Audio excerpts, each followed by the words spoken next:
안녕하세요, 아이클래스입니다. 오늘 전해드릴 내용은 대부분 안 쓰는 애플 기본 앱, 바로 넘버스를 활용한 업무 수첩 만들기입니다. 저는 교사다 보니까 교무 수첩의 형태로 소개는 드리겠지만 누구나 쉽게 만들 수 있기 때문에 꼭 교사가 아니더라도 업무용 노트나 수첩이 직장인이라면 하나씩은 있기 마련이잖아요. 직장인이 아닌 학생이더라도 학습 플래너용으로도 충분히 활용 가능성이 있는 앱이라고 생각이 들기 때문에 소개해 드리려고 합니다. 우선 넘버스가 뭔지부터 말씀을 드릴게요. 아이폰 쓰신 분들이라면 앱을 조금 뒤적이다가 한두 번쯤 봤을지도 모르지만 대부분 필요 없어서 아마 삭제하셨을 것 같은데요. 하지만 전 애플의 기본 앱 중에 가장 잘 만든 앱 중에 하나라고 생각합니다. 물론 제 주관적인 의견이지만요. 우선 넘버스는 애플의 엑셀과 같다고 생각을 하시면 편하실 거예요. 전 넘버스로 업무 수첩도 만들고 수업 학습 자료도 만드는데요. 그래서 넘버스를 한번 실행시켜서 어떤 식으로 구성되어 있는지 먼저 간단히 보여드릴게요. 자, 넘버스를 실행하면 엑셀과 다르게 이렇게 표 하나만 덜렁 있고요. 나머지는 백지 형태로 되어 있어요. 그래서 여기 있는 표를 삭제를 하면 딱 백지만 남게 되죠. 여기에는 제가 뭐 이런 도형 같은 것들도 추가를 할 수가 있고요. 아니면 여기 있는 다양한 아이콘들을 활용해서 뭐 나무를 넣거나 아니면 뭐 이런 음식 사진도 음식 이미지도 넣을 수 있고요. 아니면 아까처럼 다시 표를 넣으실 수도 있고 이미지나 카메라 그리고 오디오 녹음 파일까지 넣으실 수 있어요. 오디오 녹음을 누르면 지금 제가 녹음을 하고 있는 것을 이렇게 오디오 형태로 삽입을 할 수도 있어요. 그리고 웹비디오라는 기능도 있는데요. 이렇게 유튜브 링크를 붙여 넣어주면 심지어 유튜브 영상까지 이 안에서 재생이 됩니다. 그리고 뭐 그냥 애플 펜슬을 이용해서 뭐 이런 메모도 할 수가 있고 뭐 그림 같은 경우도 그릴 수가 있죠. 그래서 이걸 더 잘 활용하는 방법은 추후에 더 말씀드리도록 할게요. 앞으로 이렇게 해서 이런 넘버스 활용 방법을 다양하게 소개해 드리려고 하지만 소개해 드리기 전에 이게 왜 여러분들에게 유용할 수 있는지 아셔야 할 것 같아서 먼저 제 넘버스 교무 수첩을 소개해 드리려고 합니다. 참고로 전 디자인에 대한 감각도 없고 예쁘게도 잘 못 만들어요. 그래서 디자인을 보시기보다 넘버스로 이렇게 구현할 수 있구나 정도로 알아두시면 아마 여러분들은 저보다 훨씬 예쁘게 만드실 수 있을 것 같습니다.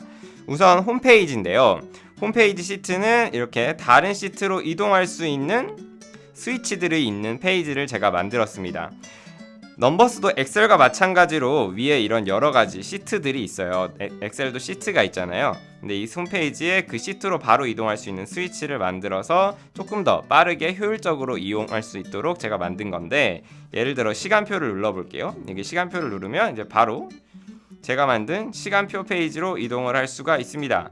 그리고 이걸 다시 홈페이지로 돌아가고 싶다 하면 여기 위에 홈페이지 시트를 눌러도 되지만, 아니면 홈으로 돌아가기 스위치를 넣어놨기 때문에 빠르게 시트별로 이동을 하실 수가 있습니다. 자, 이제 연간 계획으로 가볼게요. 제가 만든 연간 계획은 이렇게 1년의 달력을 모두 넣어놨어요. 그래서 자세히 확대해 보시면 뭐 3월 1일, 뭐 3월 9일 우리에게 가장 중요한 공휴일도 표시를 해놨고, 이렇게 토요일, 일요일 색깔도 바꿔서 넣어놨습니다. 이렇게 빈 달력은 어떻게 활용할 수 있는가 생각을 하면 뭐 여기 행사 같은 거를 적어줄 수도 있겠죠. 예를 들어 제가 다니는 학교 같은 경우는 3월 2일은 항상 입학식이 있는 날이니까 여기에 입학식 행사가 있다고 애플 펜슬로 적을 수도 있고요. 물론 텍스트로도 적을 수가 있습니다. 아니면 여기에 3월 행사나 계획을 한 칸에 적으실 수 있도록 이렇게 빈 칸도 만들어 놨어요. 그래서 저는 월별 행사를 여기에 정리하고, 그리고 날짜별로 더 자세히 볼 수 있게 이렇게 월별로 또 표시해 놨습니다. 하지만 이 주에 더 자세한 내용을 기록도 해야 되잖아요. 그래서 3월 위클리로 이동할 수 있는 스위치도 여기에 넣어 놨는데요. 한번 스위치를 눌러 이동해 보겠습니다.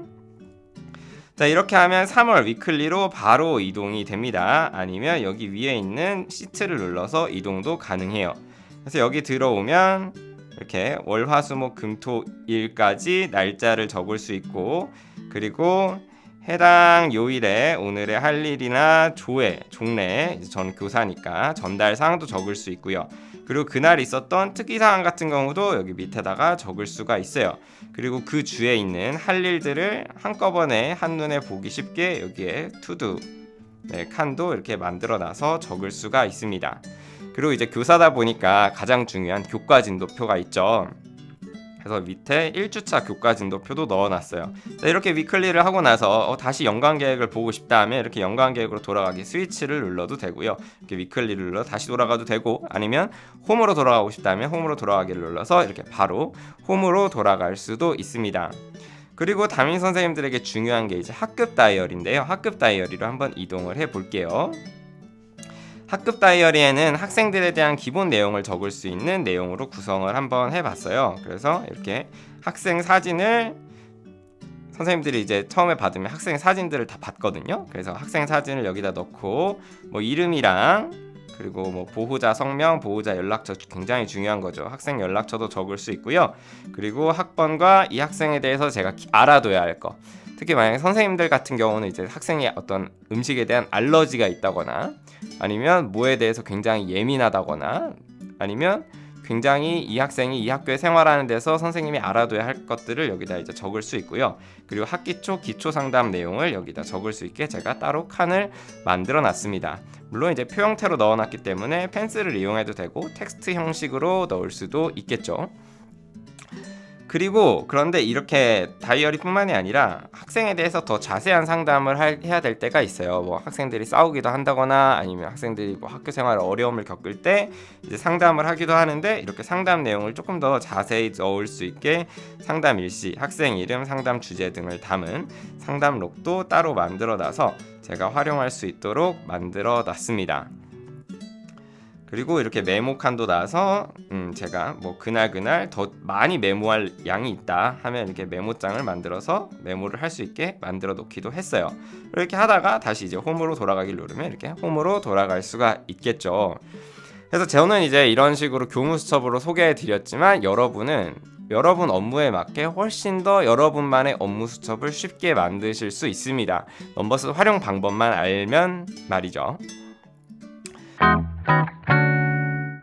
자, 이렇게 업무 수첩을 활용하면 무엇이 좋았냐면 첫 번째 바로 검색이 편리하다는 거예요. 저는 굉장히 꼼꼼한 편도 아니라서 종이 업무 수첩을 쓸 때는 내가 어디에 뭘 적어놨는지 기억도 안 나고 굉장히 찾기도 힘들어서 그 종이를 계속 넘겨가면서 막 찾았거든요. 하지만 이렇게 파일로 업무 수첩을 정리하게 되면 검색 기능을 활용해서 쉽게 검색을 할 수도 있고, 이렇게 시트별로 정리가 돼 있기 때문에 해당 시트로 빠르게 이동해서 내용도 쉽게 확인할 수가 있었어요. 물론 종이도 페이지 마커 등을 이용할 수 있지만 저같이 센스가 없는 사람은 그걸 활용하기도 너무 힘들고요. 두 번째로 좋았던 것은 바로 개인정보 보안이에요. 특히 교사는 업무 수첩에 학생 개인정보가 다 담겨 있어서 정말 소중히 보관해야 되거든요. 게다가 교사들은 1년이 지나면 이제 교무수첩을 버려야 되는데 아이들 상담 내용, 개인정보 다 적힌 걸 그냥 버릴 수도 없으니까 하나하나 확인해 가면서 개인정보 적힌 것은 파쇄해야 하고 정말 피곤해요. 아마 다른 직장인들도 함부로 버릴 수 없는 자료 같은 것은 분명 있을 것 같고요. 하지만 디지털 자료는 그냥 제가 삭제해버려도 되고요. 그리고 따로 보관을 해도 어렵지 않으니까 굉장히 편리했어요. 그리고 넘버스도 여기 메뉴 버튼을 누르면 암호 설정 메뉴가 있어서 암호 형태로 잠궈서 보완을 해줄 수도 있어요. 개인정보가 많은 내용이다 보니까 바로 암호 잠금 기능은 꼭 필수겠죠. 물론 사람에 따라 다를 수는 있지만요. 그리고 아이패드에 이제 넘버스는 페이스 아이디로 열기나 터치 아이디로 열기를 지원하기 때문에 아이패드 종류에 따라서 지문으로 열거나 얼굴로 잠금 해제해서 쉽게 이용할 수도 있습니다. 그리고 셋째, 다양한 형태의 정보를 저장할 수 있다는 거였어요. 애플 펜슬을 활용할 수 있기 때문에 제가 이렇게 펜슬로 메모를 할 수도 있고요. 아니면 이렇게 도형을 넣거나 텍스트를 넣거나 이런 인터넷에 가져온 이미지도 넣을 수 있고요. 뭐 개인정보라 보여드릴 순 없지만 학생들의 얼굴도 넣을 수 있고, 학생들과 같이 찍은 사진, 추억사진도 넣을 수 있고, 애들이 행사하는 사진 아니면 학교에서 행사한 사진들도 넣을 수 있어요. 그리고 네 번째는 바로 연동성입니다. 넘버스는 아이클라우드 드라이브에 넣어두면 모든 제 애플 기기와 연동되기 때문에 아이패드에 제가 무언가를 이렇게 적어뒀던 것을 바로 이 아이폰으로도 확인할 수가 있고요. 맥북으로도 확인할 수가 있어요. 어디에서 뭘 적든 바로 연동이 되기 때문에 손쉽게 활용하기가 굉장히 편하죠. 그리고 다섯 번째는 바로 무료라는 점입니다. 사실 이와 같이 비슷하게 업무 수첩을 활용할 수 있는 앱이 있기는 해요. 특히 아이패드에서 가장 유명한 노트 앱이 바로 굿노트와 노타빌리티죠. 굿노트도 비슷하게 하이퍼링크 기능을 제공하고 다양한 펜과 스티커로 예쁘게 만들 수도 있어요. 하지만 하이퍼링크 기능이 초보자에겐 다소 어렵기도 하고요. 그리고 결정적으로 유료잖아요. 그리고 페이지 크기가 한계가 있지만 넘버스는 페이지가 무한하게 계속 늘어나기 때문에 넘버스는 굿노트와 다른 차별점이 있다고 할 수 있습니다. 물론 단점들도 있습니다. 우선 펜슬로 메모한 내용은 검색이 안 돼요. 굿노트와 같은 이런 앱들은 펜슬로 메모한 것들도 전부 다 텍스트로 인식을 해서 검색을 해주긴 하는데 그런 점에서 넘버스가 다소 안 좋은 점은 있죠. 애초에 이런 목적의 앱이 아니라서 그거는 어쩔 수 없을 것 같아요. 대신 그 외에 넘버스에 훨씬 더 다양한 기능을 활용할 수 있기 때문에 분명 넘버스만의 강점도 있다고 생각을 합니다. 그건 이제 영상이 길어지기 때문에 넘버스를 활용하는 영상을 계속 만들어 가면서 구체적으로 더 설명을 해드리도록 하겠습니다. 예상의 넘버스 활용법이었죠. 아마 넘버스를 이런 식으로 활용하는 분은 많지 않을 거라고 생각을 해요. 엑셀로도 물론 이렇게 비슷하게 만들 수는 있을 것 같은데 아무래도 넘버스가 이런 것을 만들기에는 훨씬 더 직관적이고 활용성이 더 좋다는 생각이 듭니다. 심지어 애플 펜슬이랑 활용도가 너무 좋은 편이에요. 전 교사지만 다양한 업무 면에서 활용을 하고 있고 아니면 학생이라면 학습 플래너나 직장인의 업무 수첩으로도 충분히 기능할 수 있다고 생각합니다. 다음 영상에서는 이 넘버스의 기초 활용법이나 제가 넘버스로 어떻게 수업을 하는지를 계속 알려드리려고 해요. 지금까지 영상 시청 감사하고요. 댓글로 질문과 피드백은 언제든 환영입니다. 감사합니다. 아이클래스였습니다.